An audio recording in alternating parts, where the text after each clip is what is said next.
I think a lot of people are, especially also with the younger generations coming into the workforce, Gen Z, who are much more vocal, in some ways demanding. There's this sort of sense of an organization is somewhere where I can heal and I can come and bring all of my baggage. And there's this burden placed on the organization to take care of all of your individualized needs, which is an impossible expectation. If I say, hey, come work in our organization, we have no bosses and it's all, we care about you and we want you to come with your own purpose. A lot of people join thinking, okay, I can just project all of my stuff and they will be taken care of. And then it becomes a mess because we don't really know how to do accountability without doing it in the top-down way, the kind of old paradigm that we're trying to move away from. And so we try and accommodate, and then it becomes too much for the organization. And organizations cannot be homes for people. They can be hosts. So it's to balance care and structure. Yes, you can belong here, but belonging doesn't mean unconditional acceptance. It's more about mutual accountability. And of course, we can support you to a certain extent. And at the same time, we're an organization. We have a mission. We have a team. We need to balance that with the needs of the team, the needs of the organization. Hello everybody, and welcome back to the Boundaryless Conversations podcast, where we explore the future of business models, organizations, markets, and society in our rapidly changing world. I'm joined today by my usual co-host, Shruti Prakash. Hello, Shruti. Hello, everybody. And today we have with us, joining for the second time, Lisa Gill. Lisa is a coach and facilitator and writer. She's dedicated to, let's say, reimagining how we work and lead in the modern organizations. She's now working most of her time as a TUFF Leadership training facilitator, where she helps organizations experiment new ways of organizing. She's also the host of the acclaimed Leadermorphosis podcast, where she has spent years exploring self-managing organizations, lots of examples, so really go there and listen to it. And she hosts these rich conversations with thinkers and practitioners from all around the world. Lisa was also recognized by Thinkers 50 on its radar list, I think the same year as I got my mention in 2020.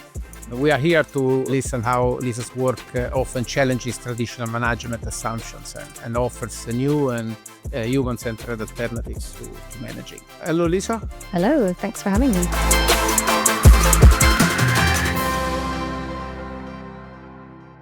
Lisa, we are super excited to have you here. So first of all, I would like to give you some space to paint a picture, let's say, of where the movement around new ways of working, or self-management, as we call it, stands today. Maybe what are the directions and what are the learnings of the last, let's say, 5 years, and where maybe we got stuck somewhere through the process. Well, I think it's an interesting moment for us to be having this conversation because last year was the 10-year anniversary of Frederic Laloux's book, Reinventing Organizations, which I know for many people who are working in this movement currently was like the spark or the catalyst for an interest in new ways of working. This time last year, I helped host an anniversary event where we had I think 1,000+ people joining from all over the world. So it's kind of an interesting moment, 10 years into this wave of the movement. I mean, sometimes it's called new ways of working. And I know some people say, well, these are not new ways of working. Some organizations have been working like this a long time. But if we kind of track that arc, I think it's been interesting to notice there was kind of this peak around the time that Frederic's book came out, I think. And there was a lot of new energy. And I was based in London at the time. And there were a lot of communities coming together and going, okay, teal organizations, self-managing organizations, how can we do that? How can we start this?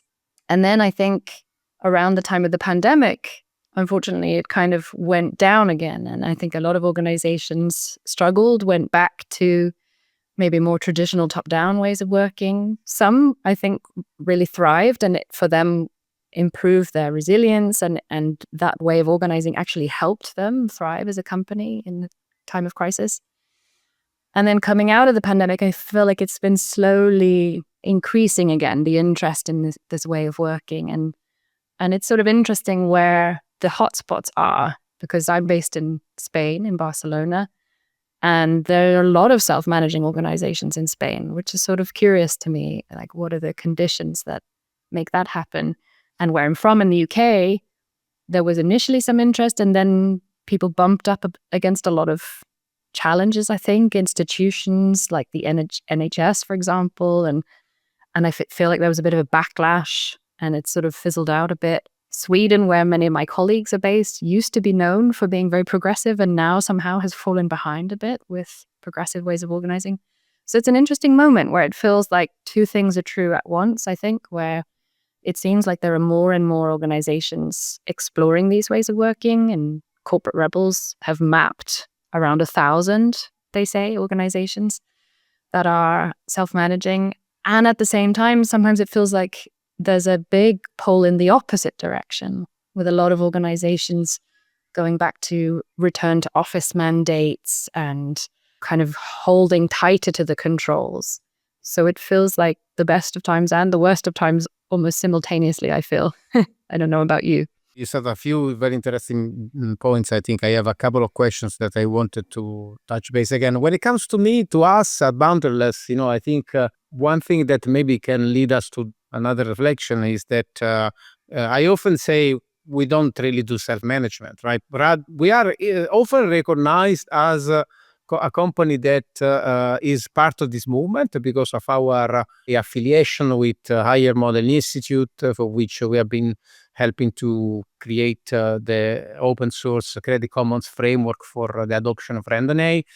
But to be honest, I don't feel that RandA, for example, or the tree, or our approach to creating organizations in a distributed, unbundled way really is part of the self-management movement. We can take this as a starting point for the next reflection. What really is self-management, right? Because when we work on the model of the platform organization inspired by RandA with our toolkits, we feel like we are working at more at an architectural level, right? We often deal with how products map with units and how units manage P&L, but we never dictate how people should manage themselves, right? We can have the same approach in a very top-down company. I say when micro enterprises can be very top-down. So architecture for me, for example, is not part of this conversation, right? So I'm curious to hear from you, what makes a self-managed organization really? What are the key tenets that make a difference between an organization that is self-managed versus an organization that is managed in a more traditional manner? I also, by the way, don't like this term self-managed. I use it because it seems to be the most widely understood term, and academics tend to use it a lot, like Mike Lee and Amy Edmondson, when they released a paper quite a few years ago now. It seems to be like the most clear term. But for me, it's sort of a false friend because it implies the self part is very important. And people often misunderstand it as, oh, I can do whatever I want. That's self-management. Or it's like chaos, no structure. So there's all of these kind of misconceptions. And I interviewed a Finnish academic, well, he's a researcher and a practitioner called Perttu Salavara recently, and he has a different term, which I actually prefer, which is radically decentralized organization, or RDO, which to me is maybe more accurate. And how I would define these kinds of organizations that, I'm mainly exploring and working with is, I guess, number one, that we're aiming for no coercion. So most traditionally structured organizations have a lot of structures and processes that are designed to get people to do things. We have performance management to get people to perform to a high level or to be accountable. We have different processes, structures to help us get people to do things. Whereas I think radically decentralized organizations or self-managing organizations or teal organizations, whatever you want to call it, I think the aim is to create a collective structure, maybe what you're calling architecture, as well as culture that supports us to together work towards an aim, a purpose, and build whatever structures and processes we need to achieve that without coercion. So what that means is it's not necessarily that we have no hierarchy. And it's definitely not that we have no structure. Most self-managing organizations have more structures, actually, because if we take away traditional management hierarchy, there's a lot of things that are very clear in those models. So we need to replace that with something else. But it's much more about having conscious hierarchies, you could say, and dynamic hierarchies. So really kind of acknowledging that you, Shruti, have experience in this thing and you have real authority in that thing. And we want you to contribute with your leadership and your experience on that thing. Let's not all pretend that we're equal. If you have 10 years experience and I have 1, we're not the same. We're equal in dignity, you could say, equal in rights, but not equal in experience or authority. So designing a system where we can all kind of contribute to our fullest potential to the degree that we want to, but not just for a fluffy reason or for fun. It's, it is an organization, so it's also with an aim and kind of balancing this sort of tension between freedom and accountability. It's super interesting that you suddenly introduced this idea of decentralization and RDO, radically decentralized organizations, as a counterbalance of the self-management topic.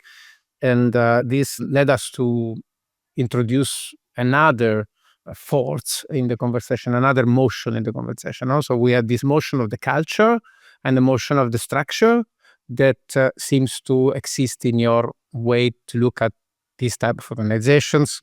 You said self-managed organizations or RDOs have more structure, not less structure, which is, I think, extremely interesting, because essentially more structure technically gives more enablement, the concept of enabling constraints that we know very well. So the more structure you give, the more people will be able to play inside of the structure, so express their unique capabilities inside the structure. And another very interesting thing you said it's not no hierarchy, you need dynamic hierarchies, you need conscious hierarchies. So somehow you are, to some extent, you are also recognizing that hierarchy is structurally necessary in organization to achieve certain outcomes. So essentially it's like hierarchy is organizations. Is the organization, right? Otherwise, you end up with the self, and the self can be autonomous, can be self-directed, but is also accountable for itself or herself, right? And I think we are also living in a very interesting moment in time where the self is extremely powerful. Yesterday, I was on LinkedIn and I wrote this thought that I had, right? That we live in an era where the self is ever more powerful, right? So the question is, what are the incentives for us to look into our togetherness and collaboration? Why should we collaborate? Yeah, it's interesting. I've also been thinking about a similar thread, and I posted yesterday on LinkedIn. I came across this article. I'm really interested at the moment at looking at kind of adjacent movements. And I'm finding a lot of inspiration in like the social justice movement that are, I think, for the most part, completely unaware that we're all over here playing around with self-managing structures, decentralized structures, and they're bumping up against the same problems. I mean, and that's not new either. A lot of us cite the paper by Joe Freeman from the 70s about the tyranny of structurelessness and how the feminist movement, was very plagued by an allergy, rejection of leadership of any kind, and then it creates power vacuums and kind of dysfunctions emerge out of that. One of the things that I talk about sometimes, and I think it was my friend Tom Nixon who first said this phrase that I really liked a few years ago, of like the green trap. And green as in the colors in Frederick Laloux's book, Reinventing Organizations, the kind of stage between the orange kind of meritocracy, hierarchy organizations, and teal, the sort of self-managing, wholeness, evolutionary purpose. But a lot of people get stuck in the green phase because I think, coming back to your point, Simone, of the self kind of orientation, I think a lot of people are, especially also with the younger generations coming into the workforce, Gen Z, who are much more vocal, in some ways demanding. There's this sort of sense of like, an organization is somewhere where I can heal and I can come and bring all of my baggage, and I can be like, it's almost like if we bring your whole self to work to an extreme, it becomes too much. And there's this burden placed on the organization to take care of all of your individualized needs, which is impossible. That's an impossible expectation. And I think a lot of organizations in this space struggle with hiring, recruitment for this reason, because it seems like a utopia. If I say, hey, come work in our organization, we have no bosses, and it's all, we care about you and we want you to come with your own purpose. A lot of people join thinking, okay, I can just, project all of my stuff and it will be taken care of. And then it becomes a mess because we don't really know how to do accountability without doing it in the top-down way, the kind of old paradigm that we're trying to move away from. And so we try and accommodate, and then it becomes too much for the organization. And I read this great article, the one I posted on LinkedIn yesterday, by a woman called Amara Spence, who's an artist and in the social justice movement. And she was talking about radical hospitality and saying that organizations cannot be homes for people. It's also like this problematic metaphor of family, right? But they can be hosts. So it's to balance care and structure, to balance, yes, you can belong here, but belonging doesn't mean, I think she put it as unconditional acceptance. It's more about mutual accountability. So you need to be responsible for your needs, your trauma with a small t, all of that stuff. And of course, we can support you to a certain extent. And at the same time, we're an organization. We have a mission. We have a team. We need to balance that with the needs of the team, the needs of the organization. So that's a really interesting moment. I think a lot of organizations who've been exploring these ways of working for a few years are bumping up against that now as they bring in new people or as they grow. The shadow side, I sometimes call it the pendulum of doom, where we swing too far in the other direction, where like anything goes, buddy culture, everyone, false harmony, blah, blah, blah.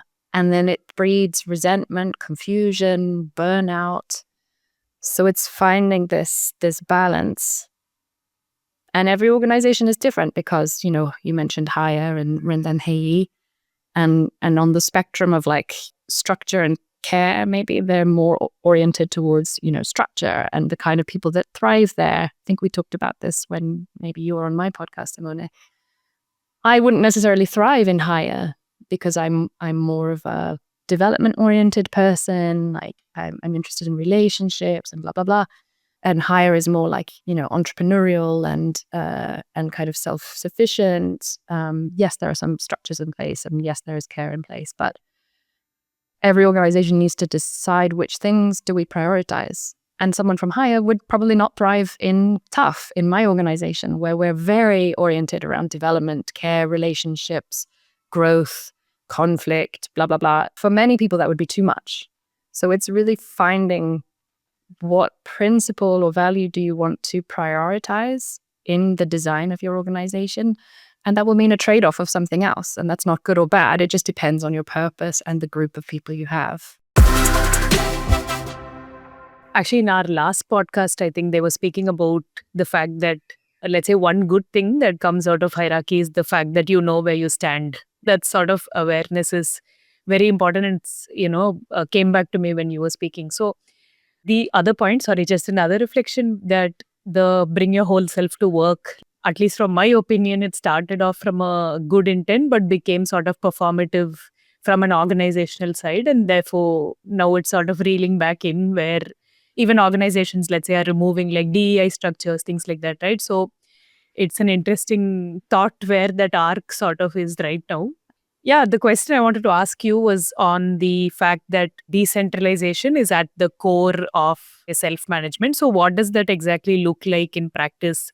What does redistributing this power system look like? How do you enable decision-making authority, accountability, and so on, when it doesn't come from a place of coercion and you still need to achieve organizational outputs and things like that? So how does that work or look like?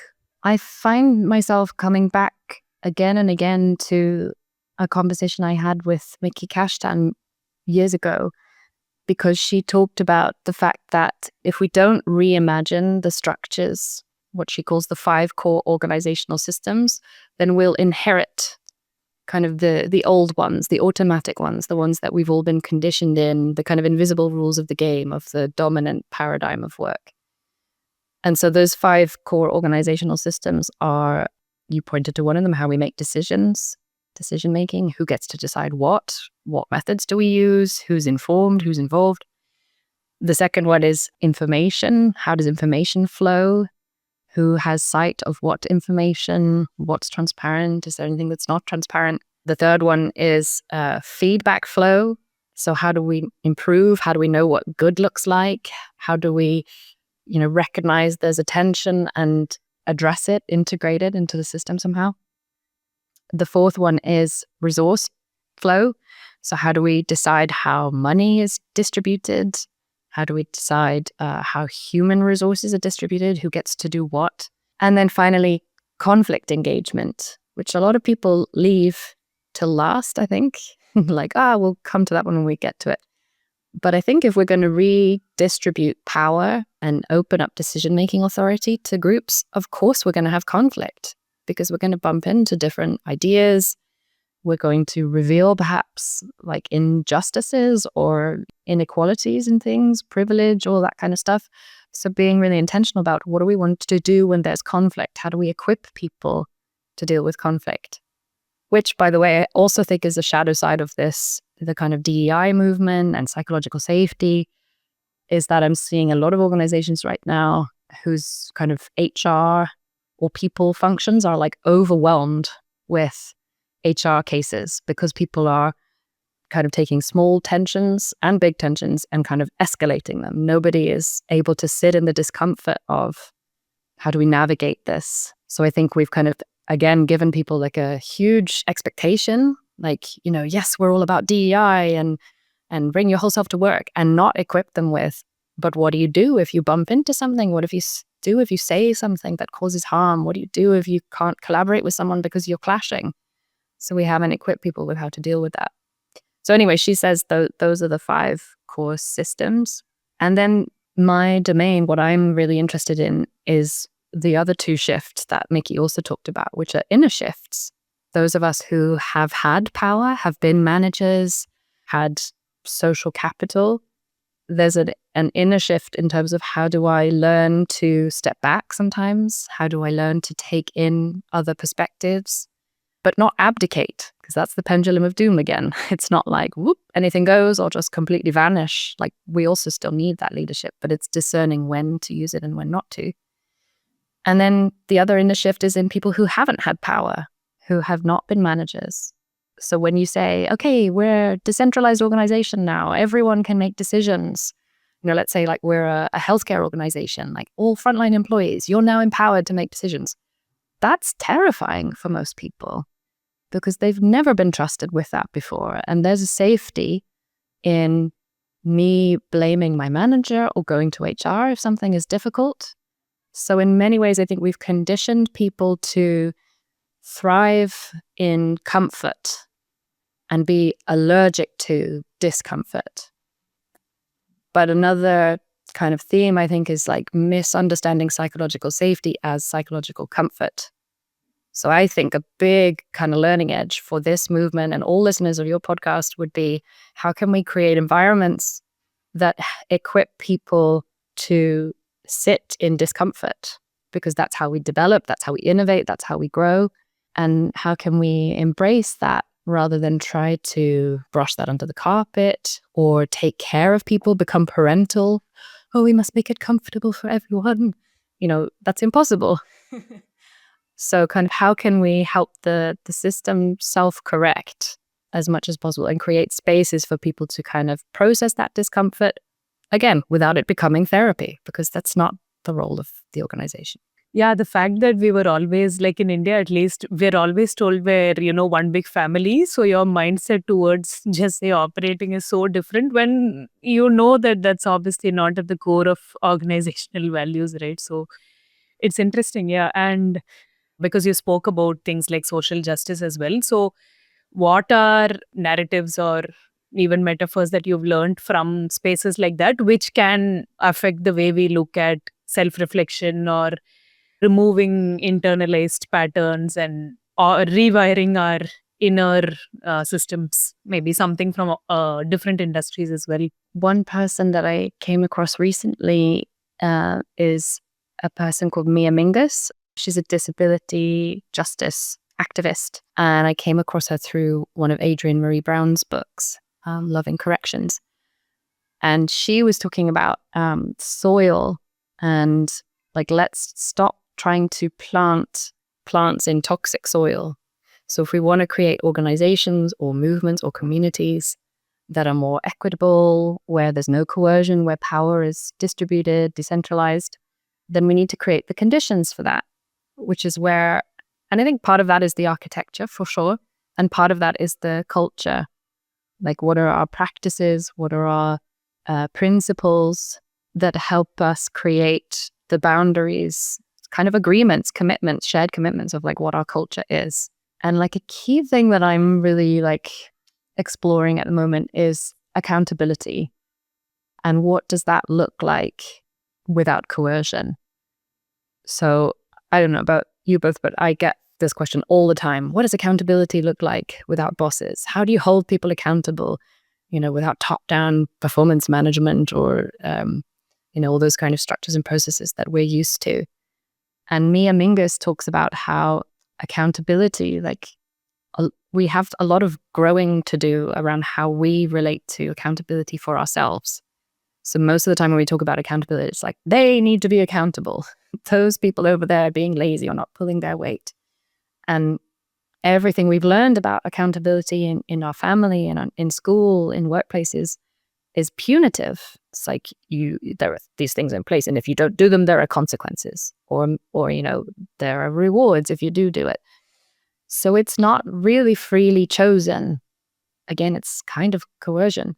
If you look at an organization like Morningstar, that many of your listeners will be familiar with, that's an organization that's really entirely built on the principle of commitment keeping. Like, I think the two principles are, no one can force anyone to do anything, and we keep our commitments. And Doug Kirkpatrick talks a lot about Fernando Flores and Peter Kostenbaum and their whole philosophy about accountability, which to me was like a real kind of like tangled my brain when I first read about it, that true accountability cannot happen without true choice. So for me to be fully accountable for something, I have to choose it fully. So I have to know what I'm saying yes to. And if I can truly say no to something, then my yes is meaningful.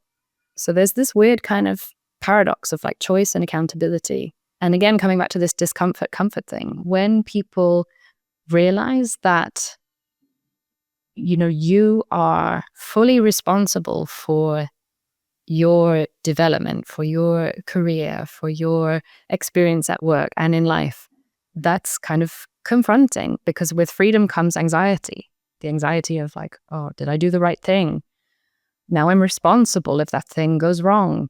So I think having much more thorough conversations about what it means to be accountable, because we're kind of sloppy and a bit muddy. Like, okay, so who's going to do what? Okay, you're going to do that, Shruti, cool. And we don't say, okay, so I'm now relating to you as you are promising to deliver on that thing. And the moment you sense you may not be able to deliver on that thing, you are going to communicate with me and clean up whatever consequences there are of that. And if not, we have a conversation about what happened when you didn't do that, so that we can restore the trust in the relationship. So another thing that Mia Mingus said is accountability only happens in relationship. So I think we need to get so much better at relationships in organizations. Like, if we're going to have these commitments to each other, if we don't have coercion, if we don't have bosses, then we need to get much better at being in integrity, honoring our commitments, and cleaning it up when we don't. Like, being really thorough about trust and openness in our relationships. In the thing that we have called self-management so far, we have one side that is of the conversation, which is the side of better performance, let's say, right? And I dislike actually this way that this movement has often tendency to say treat people like adults, right? Okay, because that's obvious. The question is, what does it mean to be an adult, right? And for me, this is the performance side of self-management, right? So if I treat you as an adult, basically, and you said that we have to create these environments when the people can sit into discomfort, okay? Because discomfort, in most of the organization we're talking about is essentially the root of discomfort should be failing to be accountable to customers. That's not a case that the organization that represent this performance side of self-management better, which is higher, is been premised on this idea of zero distance to the customer, right? So the only discomfort you have to deal with a higher is being distant from the customer. If you are near to the customer, no discomfort, you're great, you perform, you deliver. And everybody treats you like an adult, right? Then there is another side of the self-management conversation, which is the side of care. And you made a couple of reflections talking about psychological comfort, which is something we don't have to mistake for psychological safety. You said people expect organizations to care for them, to heal them, right? And I must say that in my experience, most of the organizations that had these, I must say, a little bit of paternalistic context are the least self-managed organizations, right? These are the organizations where there is typically an entrepreneur that maybe is the founder and takes most of the complex decisions, and everybody loves her or him, and everybody share the same culture because he personally hired everybody, more or less, right? And these are organizations that can get quite big, like even $100 million, right? These two seem to be both not what this movement should be thinking about, right? You're kind of pointing to a third space, right? And in this third space, right, you speak about accountability without coercion.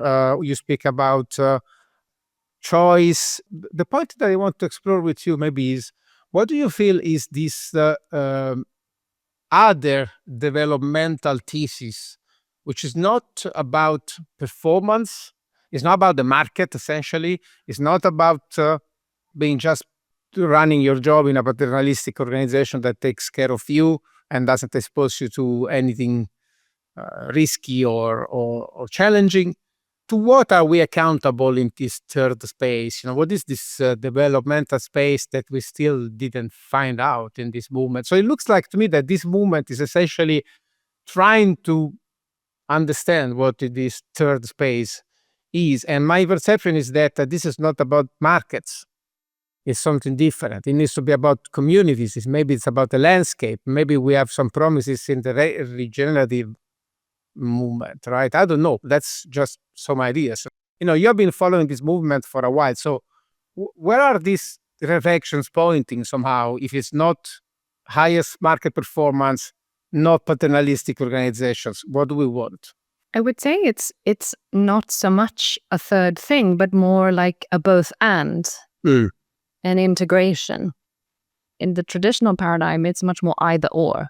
Either you have performance or you have a culture of care. You can't have both. Either I'm direct or I'm empathetic. I can't be both. Whereas I think the potential, the opportunity is to find this integration, this both and, to have more flexibility. It's not one or the other. To go back to psychological safety, Amy Edmondson has this 4-box model, which is exactly that, which is one of the axes is psychological safety, care, empathy, blah, blah, blah.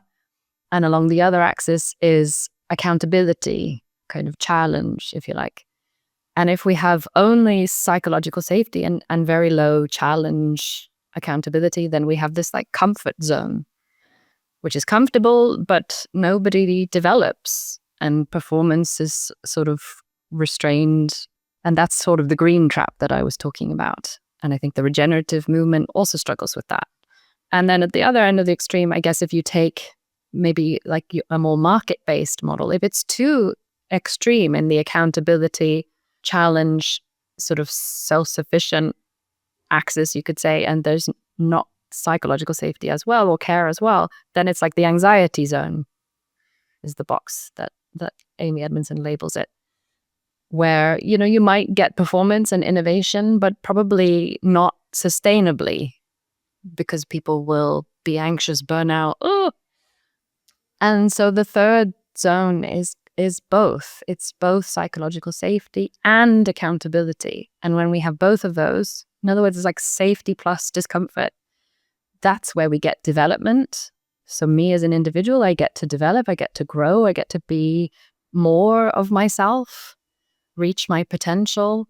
But as a team, we also can develop, innovate, learn quickly, integrate feedback, transform conflict so it doesn't cost us so much energy because we're tiptoeing around them. It's like we deal with them, we transform them, we move on.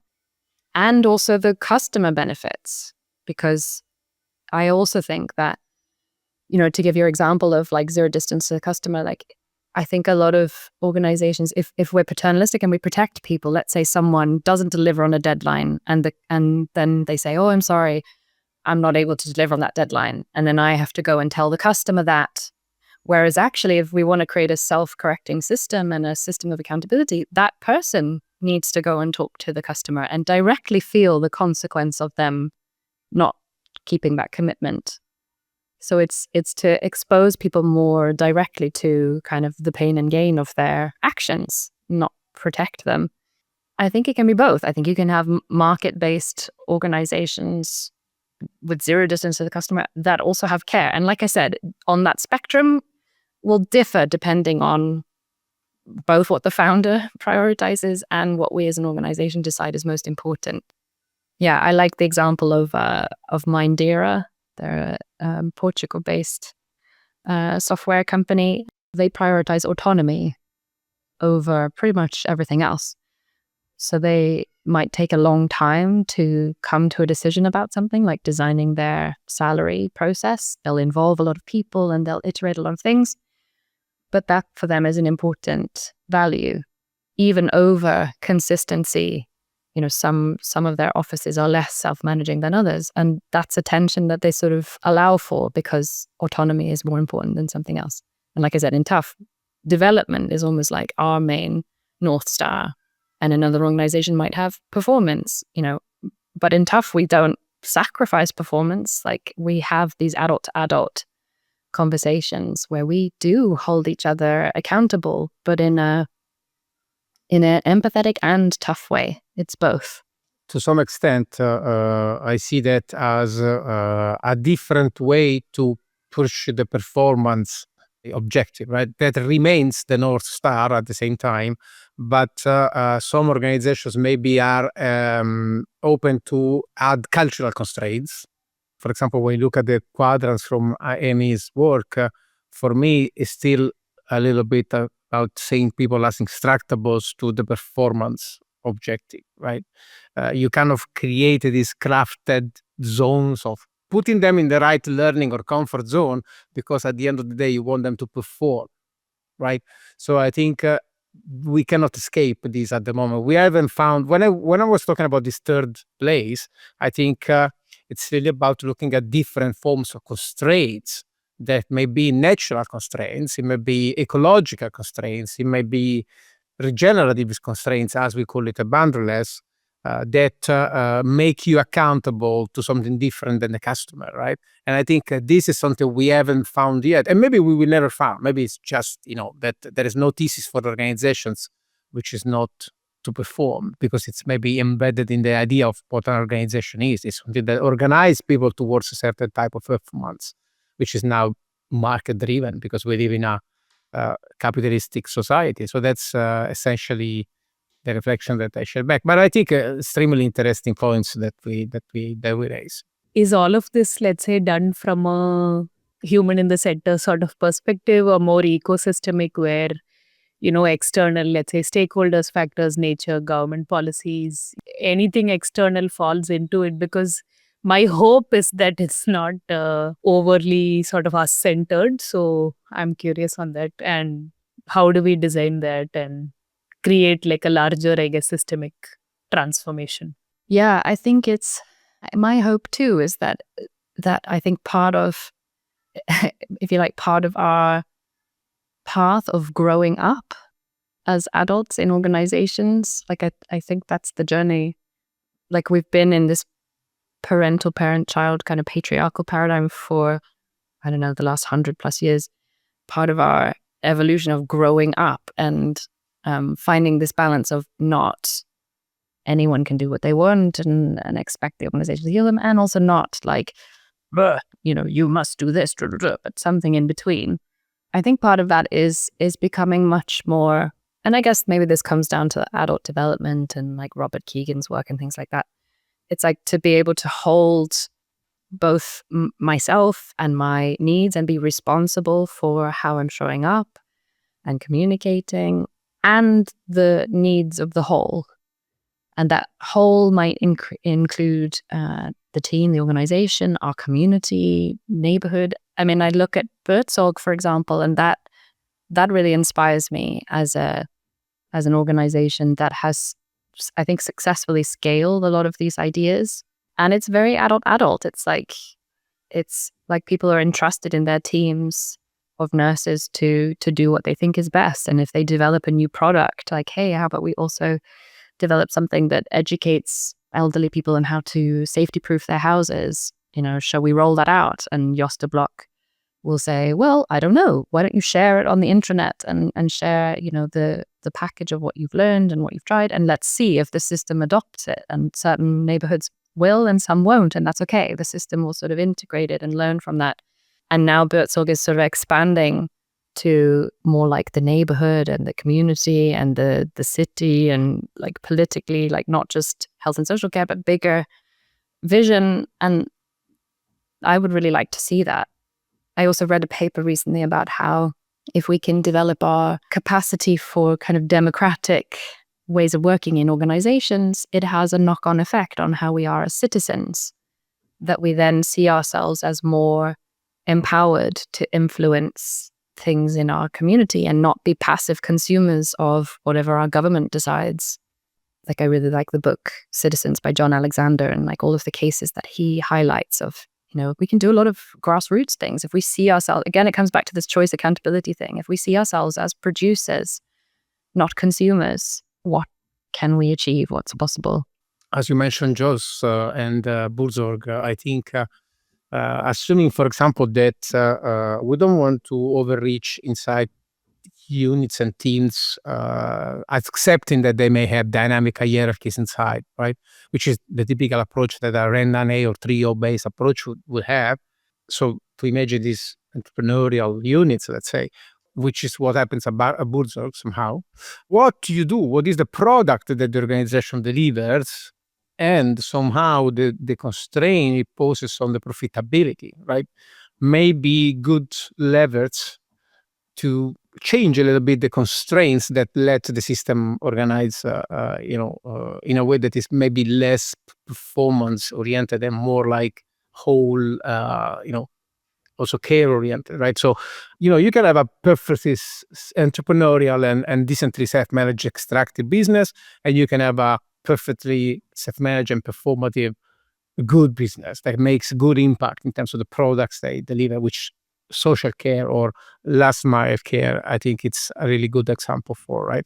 Towards the end of our podcast, we have a section called as the Breadcrumbs.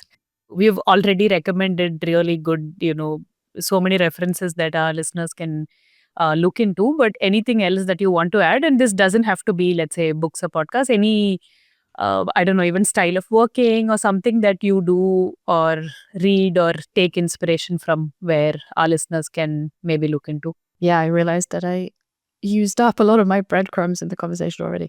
But one that I would like to share is, I'm a big fan of Helen Sanderson, who is a peer of mine working in the UK, who's very inspired by Buurtzorg and has been piloting and experimenting with similar models in the health and social care sector in the UK.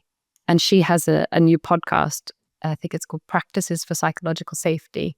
And again, I think it's a really nice example of this kind of both and thing that we've been talking about, because she is someone who is very committed to psychological safety and care, and at the same time this accountability piece, because she was working also in highly regulated industry where it's important that you have quality and safety checks in place. And so she's been experimenting a lot with confirmation practices, which is a practice developed by a guy called Andy Brogan. And that, I think, is a super interesting example of something that's very structured. You have a series of statements that you agree together, and we use those to proactively hold each other accountable. But it's done without coercion. It's done in a more coaching, peer-to-peer way, but super clear, super kind of disciplined. So that's a great example of both. And on her podcast, she has examples. She interviews people in organizations that are putting that into practice. So that would be a breadcrumb I would recommend. Maybe, Lisa, you can share a bit of what's up in your in your work and some coming releases, or how people can follow you more specifically. People can listen to my podcast if they want, Leadermorphosis. Next week, I'm going on a book writing retreat to hopefully write my second book. My first one, Mooseheads on the Table, people might be interested to read. It's a collection of stories about self-management from Sweden, my colleague Karen Tenelius. If people are interested in like some of the stuff we've talked about in terms of the inner shift piece and the kind of conversational, relational, soft skills competencies that I think is really valuable for us to develop if we want to work in this kind of way, then check out TUFF Leadership Training, TUFF. We have a lot of open programs. We run internal programs for organizations that are, very traditional public sector organizations, and then increasingly some that are exploring self-managing ways of working. But in any case, the principles of how to be a good leader, how to be a good collaborator, how to have adult conversations are essentially the same. It's just about kind of good leadership and collaboration in general. So yeah, check out our website if you're curious. Thank you so much. I hope you enjoyed the conversation a little bit today. I did, very much, yeah. I have a ton of notes, so maybe I have to write something around them. Shruti, thank you so much again for your time today as well with us. Thank you, Lisa. It was really nice having you. Thanks, Simone. Thank you. And for our listeners, as always, you can head to boundaries.io/resources/podcast, where you will find this episode in the home, and all the links to the incredible number of resources that Lisa mentioned in the conversation. I've noted like 5 or 6 podcast episodes you can listen to. Until we speak again, of course, remember to think boundaryless.